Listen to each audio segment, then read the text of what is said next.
अब ये भी जान लेना बेहद जरूरी हो जाता है कि हम की ताकत क्या कुछ है और हम की जो ताकत है और क्या वीकनेस है, इस पर भी हम चर्चा करना चाहेंगे। कमजोरी क्या है, ताकत क्या है? नहीं, देखिए, हम की ताकत तो जीतन राम मांझी और मांझी राजनीति, देखिए, हाँ। जहां आप आवाज देते हैं किसी जाति को, हम्म। हाँ, तो वो जाति जागृत हो जाती है। हाँ, हो जाती है। बिल्कुल होती है। और जीतन राम मांझी ने जागृत कर दिया है। हम्म। और जीतन राम मांझी, देखिए, मगध और शाहबाद में, या यूं कहें जहां मांझी हैं, संतोष सुमन उनके बेटे भी, देखिए, बिहार सरकार में लगातार मंत्री हैं और कोई दामन में दाग नहीं हाँ है। नहीं लगा है। बिल्कुल, ठीक है। बिल्कुल, हाँ। विभागों को लेकर थोड़ी तनातनी थी, ठीक है, लेकिन दाग नहीं लगा, ठीक ना। हाँ। तो जीतन राम मांझी ने एक पहचान बना ली है।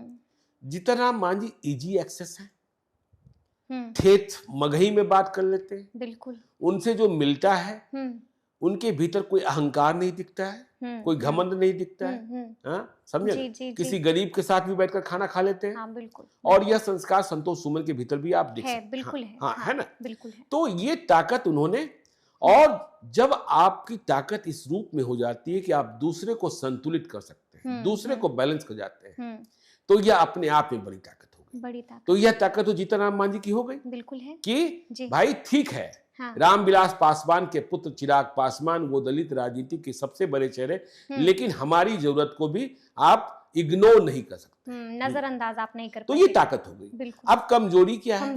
कमजोरी जो आपके पहले सवाल का जवाब हमने दिया था कि बहुत कम मात्रा की जोरन है, ठीक है ना। और जब कम मात्रा के जोरन है तो आपको जरूरत है नीतीश कुमार की, आपको जरूरत है भारतीय जनता पार्टी की, क्योंकि जब आप उधर रहे तो आपने कोई सफलता हासिल नहीं की। अकेले विधायक बने थे ना, मखदुमपुर में तो हार ही गए थे। अकेले विधायक बने थे, इमामगंज में इज्जत बचा ली थी।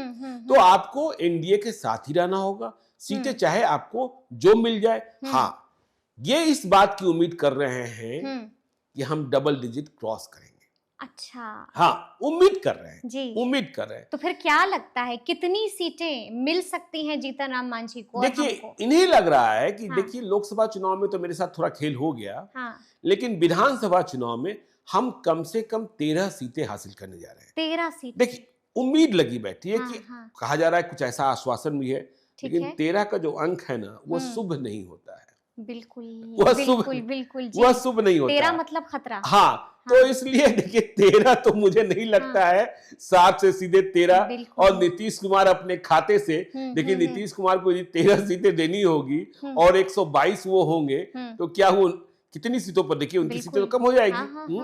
तो 109 पर तो ये झंझट तो है। उपेंद्र कुशवाहा भी सामंजन कहा। तो 13 का खतरा तो है। 13 का खतरा है।